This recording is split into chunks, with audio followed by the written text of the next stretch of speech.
Listen, sometimes you podcast because you feel the leading of the Spirit. You feel all the muses, all your ancestors trying to speak through you. And sometimes you do it because your family's going to be home. You better do it now, or else the house is going to be too loud. So, whether I feel like it or not, I've eaten a lot of grapes, so I do feel like that's going to help me power through. This is always really fun once I hit record. I really enjoy doing this podcast. I really enjoy like uploading it and seeing people download it. I don't get a lot of feedback on it, but when I do, it's really rewarding. And I'm sure the lack of feedback is just because I don't get that many downloads either. My dream for this podcast, my first big goal, is to get 1,000 downloads in 1 week after publishing an episode. I don't think that's crazy at all. I think given my reach on other social media platforms, my message obviously resonates. I just posted a TikTok yesterday that was like, meh, and it got like 10,000 views. I was like, why can't my podcast get 1,000 listens? I feel like it's possible. If you could help me do that, that would be great. If you feel like these messages are important and they're going to help people get free from whatever's keeping them stuck in life, then please go review the podcast, 5 stars, kind words on Spotify, Apple Podcasts, Google Podcasts, wherever you listen, or any and all of those places if you want to. That's going to really help the podcast grow. The biggest thing you could do, though, is say to a friend, a family member, or coworker, here's a podcast you need to listen to. You're going to like this. And just pick one of the episodes that you think is most appropriate to them and get them to listen to it. And then go, hey, did you listen to that episode? And then if they say no, you drive to their house and you kick down the door in the middle of the night. And then you find them in their beds and you shake them by the lapels of their pajamas. And well, maybe don't go that far, but you get the idea, right? Just force people to listen to this podcast, because I think that's how you make a podcast grow. Threats, intimidation. Okay, a little bit loopy. Too much grapes, too many grapes. That fructose is coursing through my veins. Actually, I didn't sleep that well last night. I think that's why I'm loopy. Yeah, you can tell you've lived a certain kind of life when more than one times you've watched a Dateline about people you grew up with. Yeah, a little unsettling. It's okay. The cops needed like a dozen years to figure out that they were guilty. I knew they were guilty from like day one, but hey, that's another story. We're not here to talk about murder. This is not that sort of podcast. This is the one podcast that's not about crimes. Today's topic is goals and how they screw us up. Yeah, that's right. Your goals are killing your progress. Your goals are killing your goals. This isn't some play on words. This is, once again, I say these things and it sounds like it's some like clickbaity type thing where you get into it and it's like, well, technically, it's like, no, I'm serious. Your goals are killing your goals. There is only one diet. Discipline is stupid. I mean, I say these things, but I'll back it up. First, just a quick public service announcement.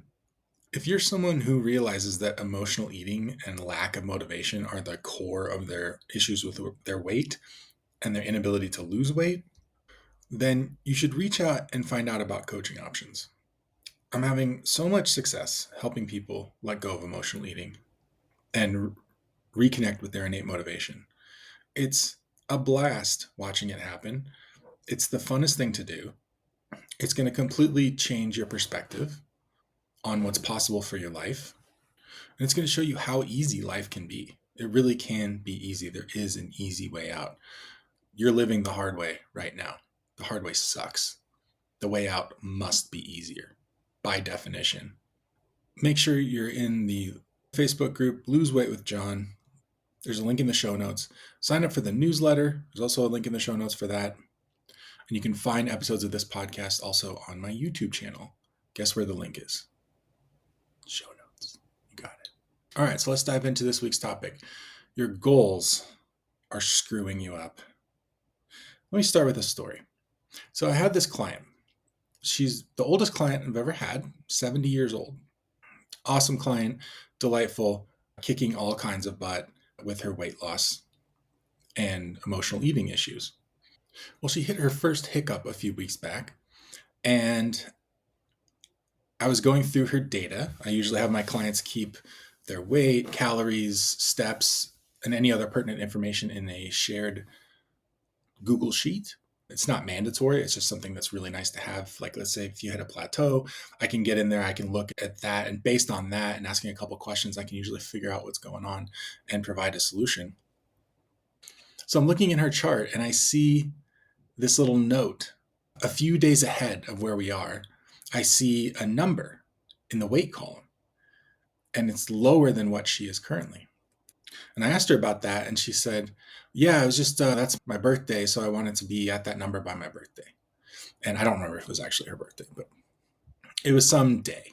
I won't take you through the whole conversation or how I walked her to it, but sure enough, my instinct was correct that she had stalled her own weight loss by putting an expectation on her weight loss, by making a goal. This isn't a weight loss podcast, but obviously a lot of the people I do my outreach to are people with severe weight issues, severe emotional eating issues. It's an incredible milieu to work in when you're really trying to talk about how do humans change? How do humans really change from the inside out? Because that's really the only way to lose 200 pounds and keep it off for the rest of your life. That's really the only way to end a compulsive habit that you've been doing for your entire life and not go back. That requires a profound change on the inside, something that we don't see almost ever. And when we do see it, it's really hard to identify what shifted in the person.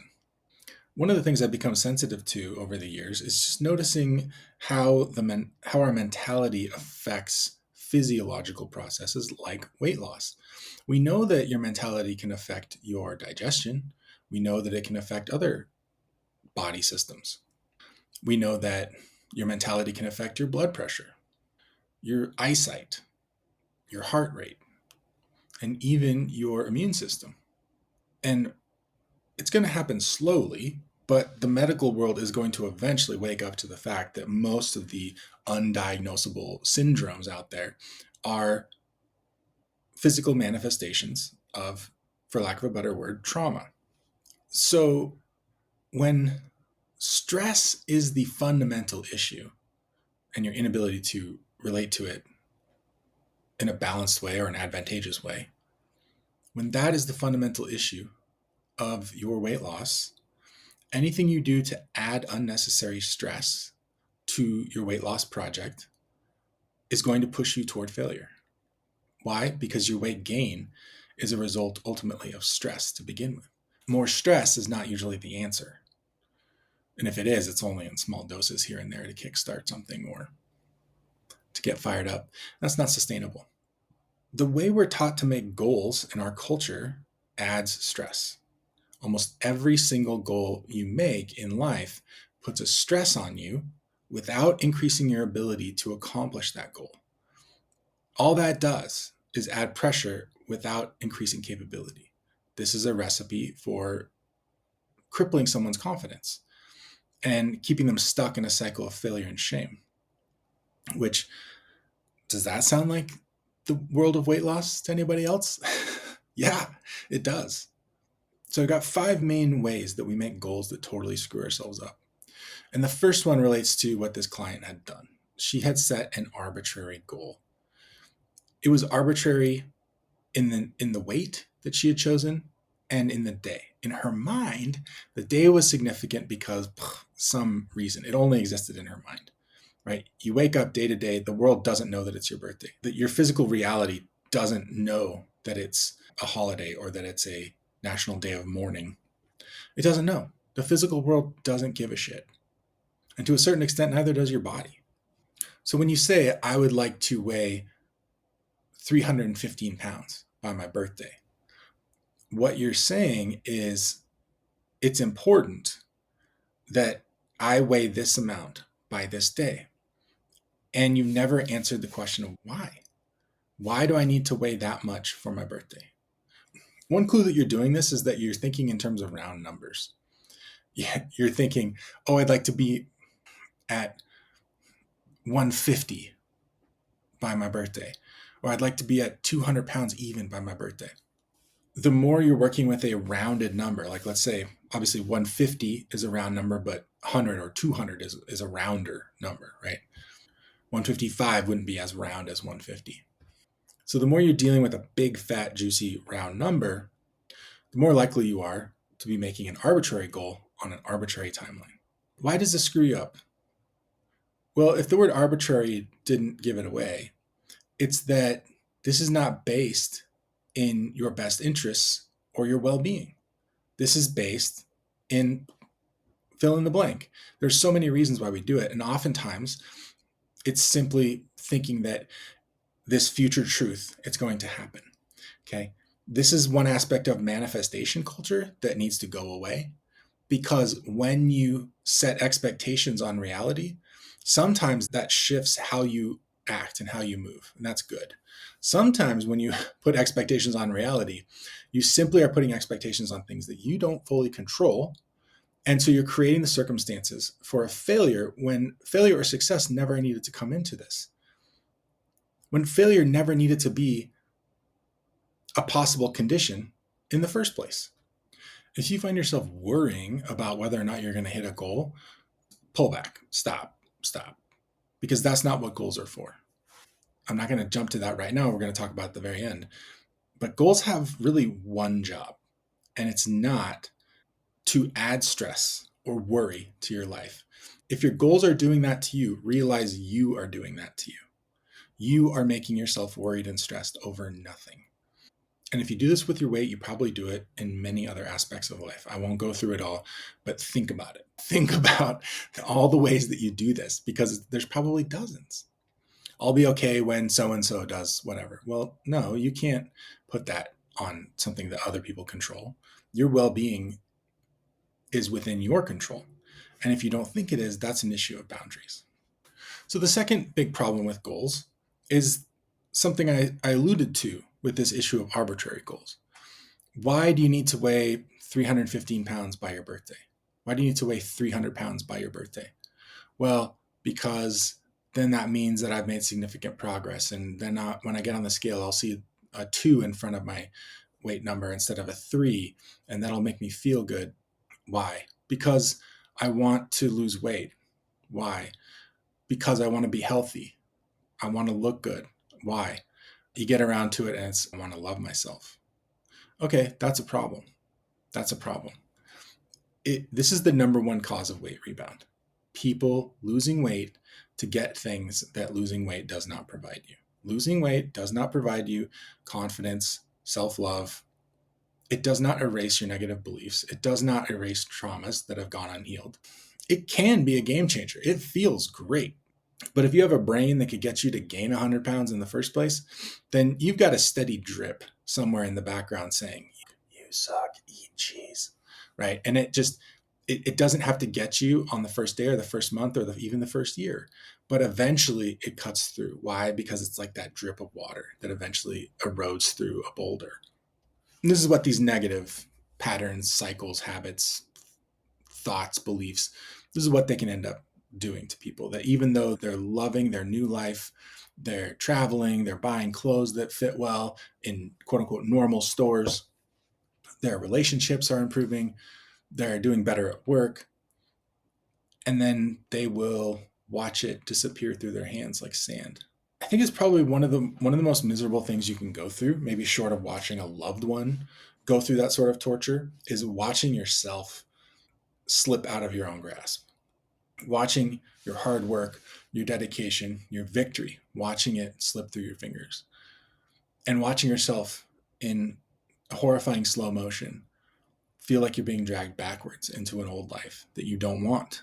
And yet you're the one doing the dragging in some ways, which indicates that there's more than one will at work inside of people. Topic for another day, but that's very important when it comes to resolving these fundamental issues. So if you are attaining any goal to get something that goal is going to attain you, you need to be really aware of that. Because oftentimes what we do, because so often when we make goals, we are trying to get X so that we can have Y.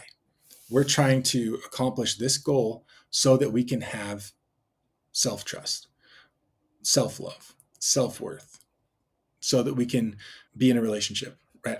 I've seen this a ton where people are like, you know what? I'm not dating right now. I'm just going to wait till I'm like 50 pounds lighter and then I'll get out there. And it's sad because oftentimes those people don't ever lose that 50 pounds, and they've shut the door to relationships until they've established a certain weight. And imagine that person's significant other being out there not getting to meet them because they were too heavy. Imagine how that significant other is going to feel. How terrible would it be if you didn't get out there and find your person because you weighed 5 pounds too much? And that's not a ridiculous example. People do that. People don't put themselves out there because they don't feel like they meet a certain standard. And it all has to do with wanting Y, but thinking we have to get X goal before we can have Y. One of the things this causes us to do is hold good things that are available to us at arm's length. You can be surrounded by love, but if you believe you need to attain X in order to earn love, you can be surrounded by it by love and not feel like you deserve it and keep it at arm's length. I think I talked in a podcast recently about working at a company where I had to handle like a huge amount of money, and there was never a temptation to take the money because it was like, it wasn't real. It wasn't mine. And it didn't feel real. And that's what I realized that I was doing and still do sometimes with love, that I refuse to accept it. I can be swimming in it. I could be like going viral on social media and people are like crying in the comments saying like, John, thank you so much. This one post like saved my life. And I'm not exaggerating, like that happens. And I can be so overcome by that and also at the same time hold love at arm's length because, well, I haven't accomplished X, Y, or Z. I have this viral video, but I don't have enough programs for these people. I don't have enough resources to help these people. And so I will withhold, forget about a sense of accomplishment, forget a pat on the back. I will withhold love fundamentally from myself because I haven't accomplished X, which is often an arbitrary goal. And it's something that if your mind is dead set on keeping Y away, like if there's those two wills going on inside of you, and one will is saying, I want to attain this goal so that I can have love, let's say.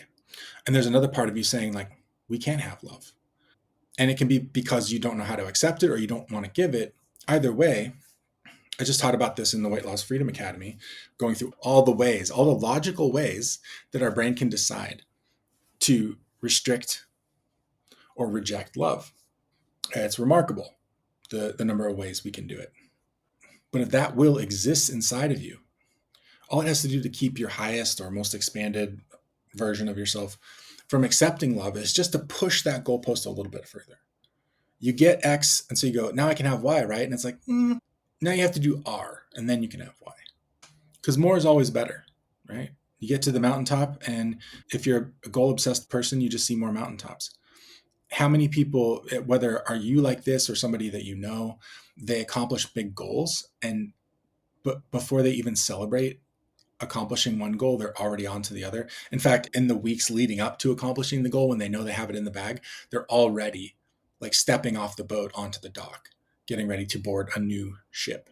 They're getting ready to take off on another goal because they think they're doing the goals to earn things, but functionally, practically, they're doing the goals to distract themselves from lack.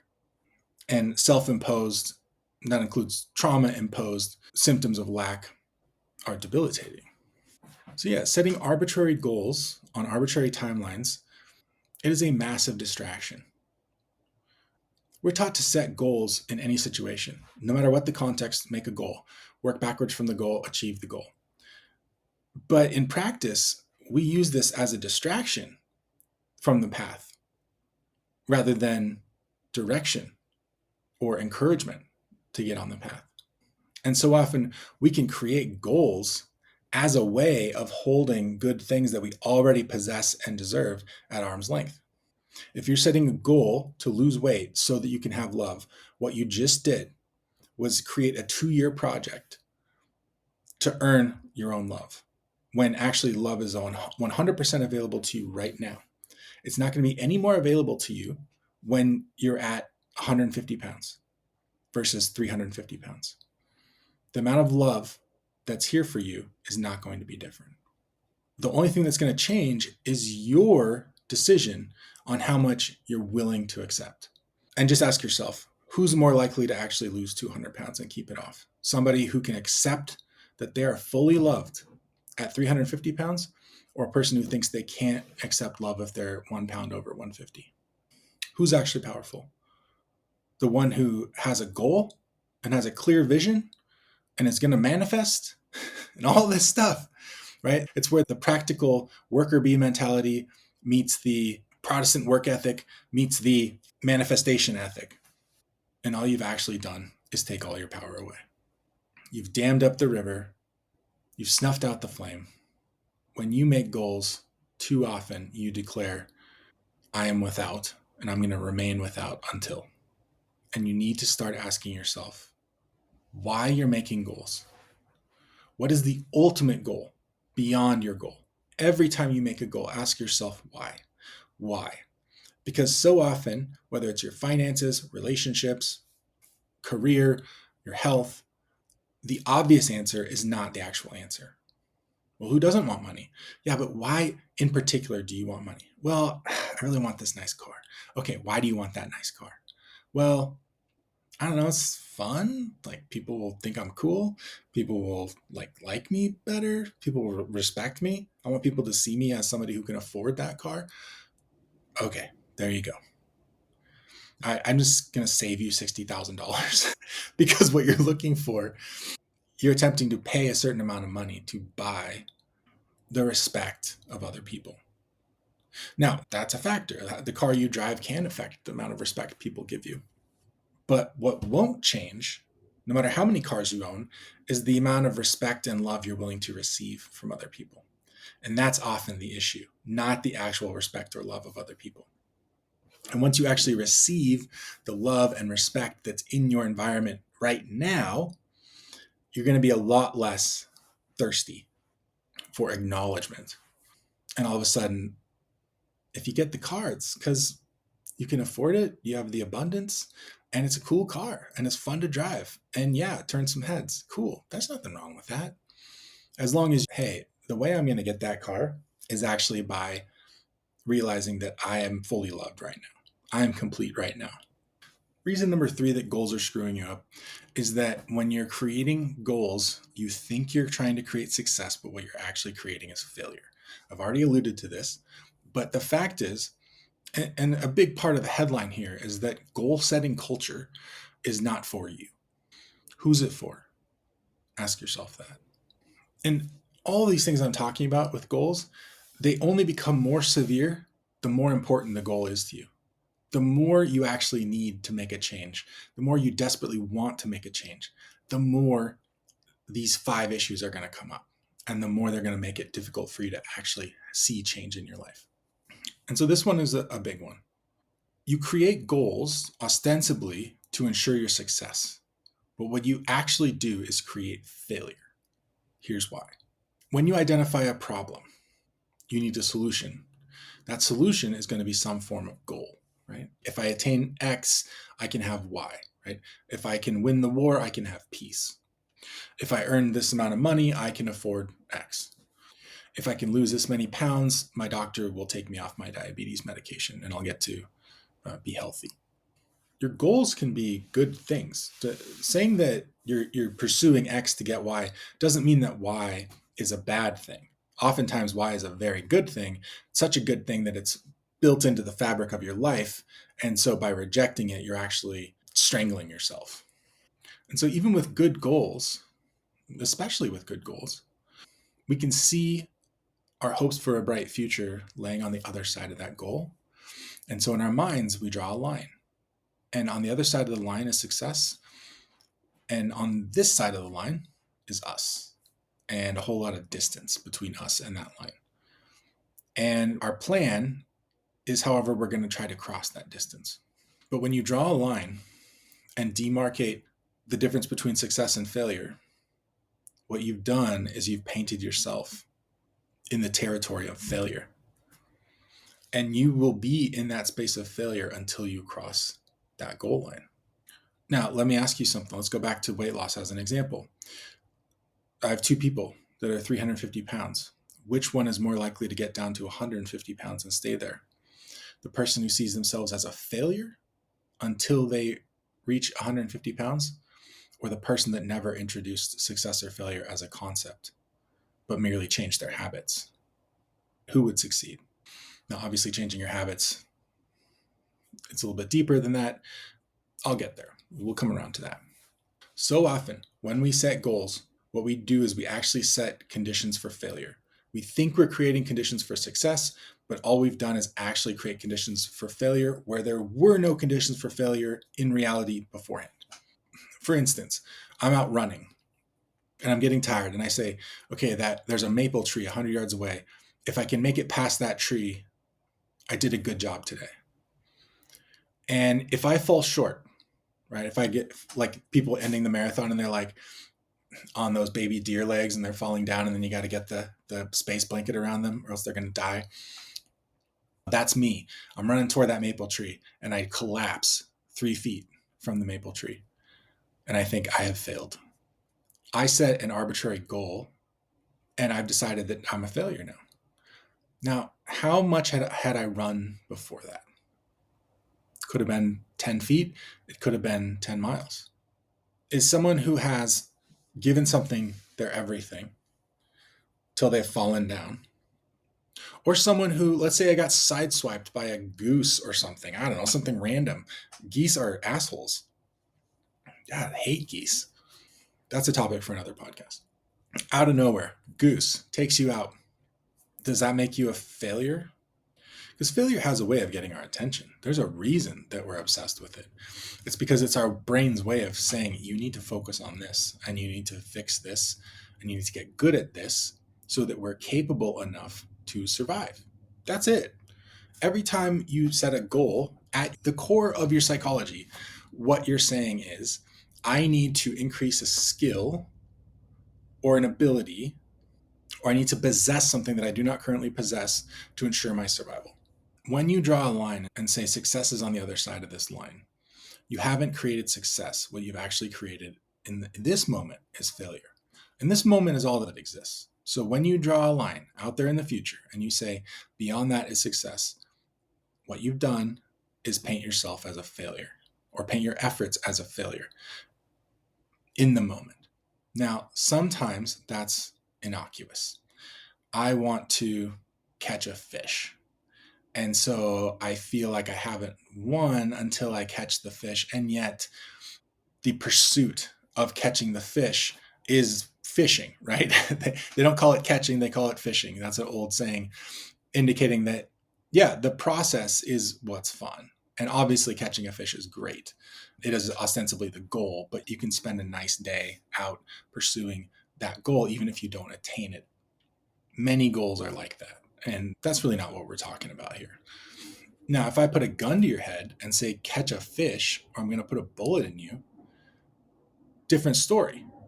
So the more dire your circumstances, or the more desperate you are to reach your goal, or the more this goal could have a bearing on your quality of life, your survival, the more likely you are to fall into this false dichotomy between failure and success.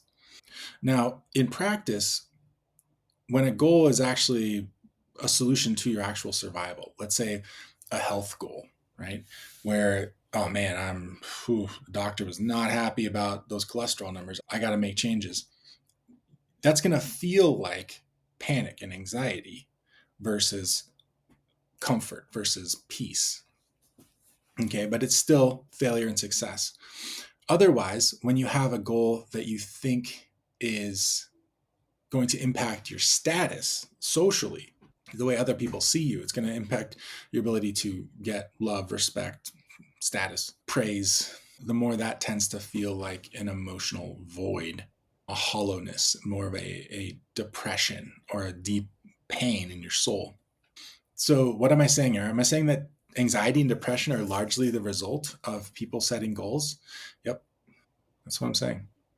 When you decide that reality needs to be different than it is, you're putting yourself in a precarious situation. We think that we're putting ourselves at the precipice of change, but so often what we've done is actually hold reality at arm's length. We're not just holding esoteric concepts like love and worth at arm's length. We're also holding reality at arm's length. If it's raining outside and you go, ugh, right? Guess what? This is the day you're not going to find that $100 on the ground because you're not going to go outside, because you're not going to walk, because you can't walk in the rain because, ugh, I hate the rain. When you let circumstances dictate your actions, your opportunities diminish. And there are many ways to create success and abundance and better health. And I could talk about acceptance till the cows come home. But that's another way to look at what we're talking about here, is that with goal setting, we're drawing lines between what is good and bad, when in reality, there is no line. And what this does, it not only cuts us off from possibilities, it adds pressure. So the possibilities dwindle. The amount of tools you're going to use dwindles, and the pressure to succeed rises. Here's an example. You're at work and you're typing away, and all of a sudden you smell smoke. And you run to the break room where the smoke is billowing out of, let's say, a microwave. Brian tried to microwave a Hot Pocket, but he left a fork on his plate. Classic Brian move. So the microwave's exploding. It's catching the counter on fire. The napkins are on fire. The cupboards are going up in flames. Now, in that moment, you're thinking, great, burn this mother to the ground. I'm going home. No, you're thinking, oh shit, there's a fire. I need to put out the fire. And so everything in your surroundings disappears except what? The solution. Your brain shuts off its perception of everything except the fire extinguisher.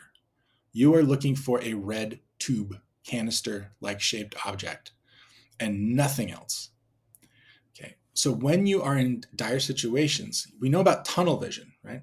But one of the ways that tunnel vision happens is by fixation on what your brain is trying to find.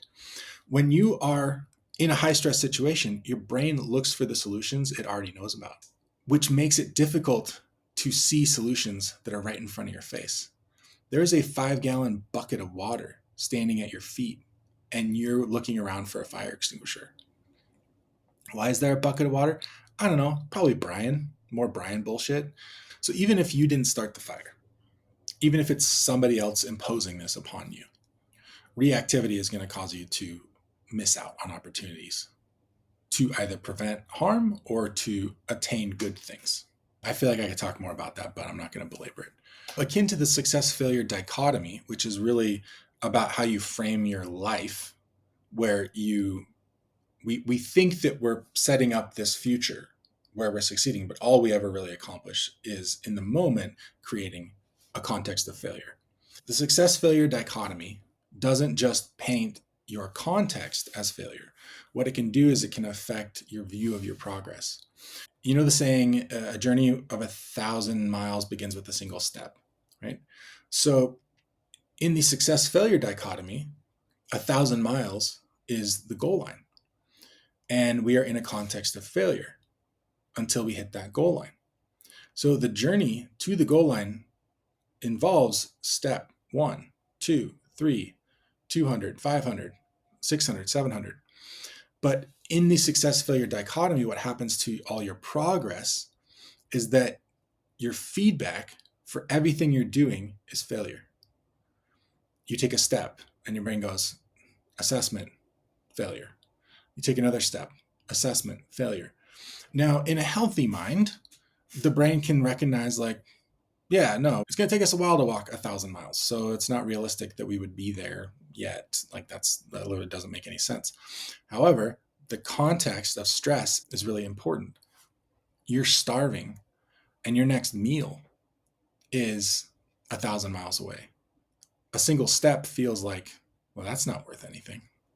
Making it 900 miles. What's that worth? Nothing. You don't get the meal. It's like Willy Wonka said, nothing. You get nothing, right? It's the Vince Lombardi of reality that you either win or you lose. So when you're pursuing goals in the context of stress or lack, potential for harm, lacking essential needs, you are more likely to interpret all your progress toward that goal as a failure. Again, you're out with your buddies fishing.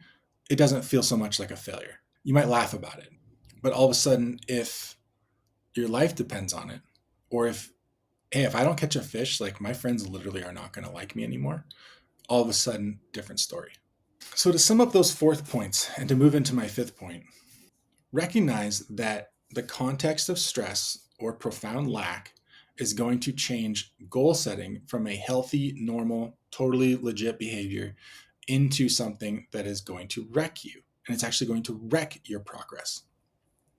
Now, the answer there is, well, just don't ever be stressed. Don't ever suffer from profound lack. Great answer. And that's often the answer you're going to get from most of society. Most self-help books are like, well, you can't operate very well in stress, so don't be stressed. You got to love yourself, so love yourself. And it's like, how? And there's a giant chasm bigger than the Grand Canyon between self-help and transformations people actually need, and between the medical establishment, the psychological establishment, and the changes people need. And it's not for a lack of caring, it's just there's a gap, right? And I'm saying, hey, there's a gap here. And there obviously is. You can look at our mental health, our collective mental and physical health, and see the gap. Our get it done culture is not working for all those people in the gap. If biting down on their mouthpiece and throwing hands was the solution, they all would have been out by now. 99% of them. Sure, there's some irredeemable, lazy people, right? There's some people who are just like, I don't care. And that's whatever. It's fine. Right. But the people who are actually miserable and would have done something about it, they've tried. They've tried their best. And their best hasn't been good enough because they don't have the perspectives or tools that they need to cross the gap. So in that situation, where I'm not dealing with somebody who has the luxury of having all their needs met and feeling like they're totally have their head above water. No, these people feel like they're just barely able to breathe, barely able to make ends meet, barely able to get up in the morning, get through their day. For that person, I would say this: goals don't exist.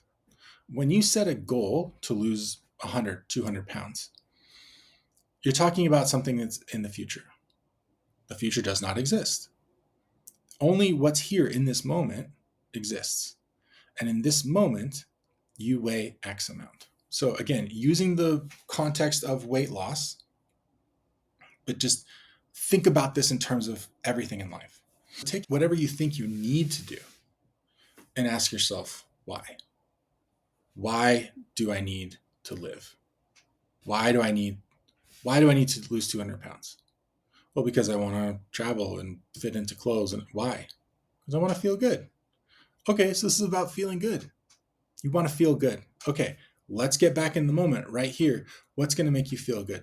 And you realize that eating 10 pounds of spaghetti isn't going to make you feel good. That's not what makes you feel good. Moving toward your health is what feels good. Eating healthy, living well. Because guess what? You're not just going to feel good because you fit into clothes differently. You're going to feel good because you eat better. You get exercise. Your social life, your relationships, your career are probably all functioning at a higher level. So your goals don't exist. They really don't. They're in your imagination, and they're often arbitrary, and they're serving your stresses rather than your deepest values and your passions. Goals also require you to have an endpoint in mind. That means that any activity that doesn't have an obvious endpoint, or whose endpoint doesn't obviously contribute to your project, gets rejected. Because we are fixated only on the things that we think, based on the schema of our minds as it is, the fire extinguishers that our brain can identify, rendering everything else unseeable to us. All that exists are directions, the next step. That's all that ever exists. This is the hack to accomplishing anything. This is the hack to losing weight. This is the hack to improving your relationships, your finances, your career. The next step. What's the next and what's easiest? Because the way out has to be easier than the way in. If you're in hell, the way out has to start to feel a little bit cooler, right? Like, oh, it's a little bit less hot. I'm going to keep going in this direction. That first step isn't going to totally change your sensation of life. However, it can present enough of a change for you to realize, like, oh, I'm moving in the right direction. And when you're present to the direction you're moving in the moment, you're also more present to the feedback you're getting in the moment. Somebody who's obsessed with losing 200 pounds isn't going to be as receptive to, I ate that salad and I feel really good. Like vegetables, like give me like fiber and nutrition and nice. That person's more likely to be able to appreciate the improvements they're seeing in their sleep, their mood, and all these other intangibles that the scale isn't going to reflect. And the scale's great. I'm not crapping on the scale. If you've been around long enough, you know I actually think the scale's awesome. And it's our brains that are the problem, not the scale. But non-scale victories are a thing too. And it's the subjective, whereas the scale is very a necessary tool in how we actually create change and how we ground ourselves in reality, because the scale gives us data as to what reality actually is, not what we want it to be or what we hope it to be, but what it is, which allows us to take appropriate action.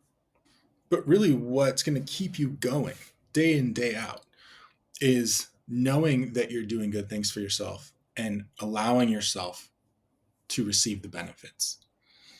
The one thing I don't want you to allow is freedom from shame, because realize that if you are moving forward trying to feel good about yourself and you start to notice that, oh, wow, I do feel better when I'm working out and eating right. A lot of times that's because of shame.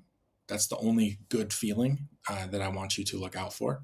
Freedom from shame as a result of changing our behavior ultimately isn't healthy and just deepens this shame cycle. But it's those subjective markers of experience that are going to viscerally tell you, hey, we're going in the right direction. This is easier. This is better.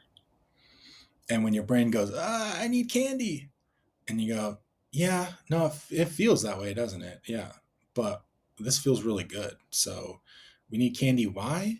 Because when you want to feel good, well, we're already feeling good. If you're really under the gun and you really need change, goals don't exist, and goals aren't really going to be as helpful to you as you think. The closer the goal is in proximity to you, the more helpful it will be. So if you can't totally let go of setting goals, at least set goals that are more achievable and that you're going to reach faster. A great goal is the next pound.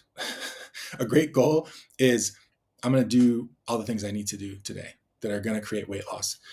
Whether or not it shows up on the scale tomorrow, I don't care. But I'm going to do the right things and good things will happen. A person who can think like that, who can think in terms of, this is the direction I want to go, and that's how I'm basing my decisions today. The difference between that person and the person who's looking around going, am I success or failure? Ugh, still failure. That person is going to be constantly dejected. As they get closer to the goal, their brain is going to wear them down more and more.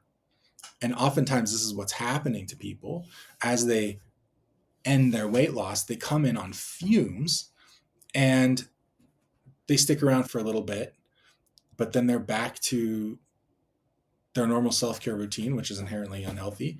And now they need it more than ever because they've absolutely beat the shit out of themselves in trying to lose the weight. This is a juicy topic. I feel it spoking out from the hub in so many different directions. I could definitely go on. I'm probably going to end it there.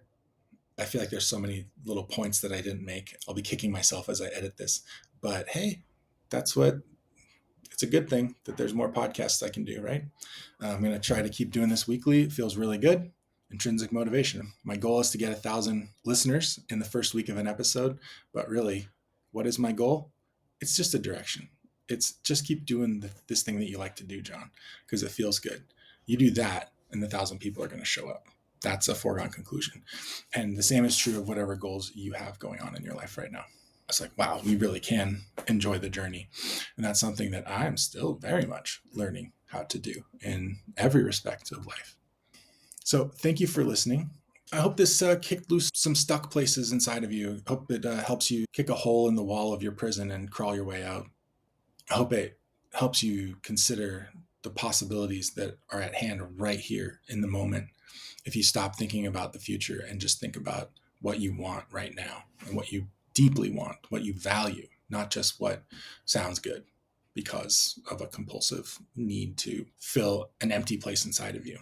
If you know someone who is a perfectionist, they're constantly striving for one goal and then they're on to the next one in this loop where they're never going to be good enough, and you think they'd be receptive to this, obviously, if people are happy with that, don't send them this podcast. But if you know somebody who uh, needs help with their weight, they need help with their finances, they're really up against it, and it feels like they have fewer tools than they need, feels like they have less energy than they need to accomplish the goal, send this their way. Please share this podcast. Share any episode. This is the 16th episode. There's got to be an episode that you've listened to before where you're like, I really like that. You keep sharing them, get the word out. I'll keep making these podcasts. This is more than a podcast to me. I think you know that if you've been listening. So I genuinely appreciate you listening, and I really appreciate anything you can do in your own life to help express these concepts to other people and watch them bear fruit in your own life. I have a bunch of free resources for you in the Facebook group, Lose Weight with John. You can go to the guide section in there, sign up for the newsletter. That's got valuable stuff in it. The links to both of those things are in the show notes. Subscribe to me on YouTube, Instagram at John Oaks Coaching, TikTok at Fat Loss Coach. And if you want to learn more about coaching options, including a lower cost option that I'm cooking up, if you're interested in this lower cost option, email me, John at oaksweightloss.com. Say interest in coaching or interest in low cost coaching. If you've ever thought about pursuing coaching before, but financially it wasn't a possibility for you at the time, reach out, because I've got this idea that I'm cooking up, a way to have a coaching experience in a container that's exclusive to the people who have signed up for it, but that is definitely very affordable and like just insane value compared to what you get. So with that, I'll bid you adieu. Auf Wiedersehen, and I will talk to you next time.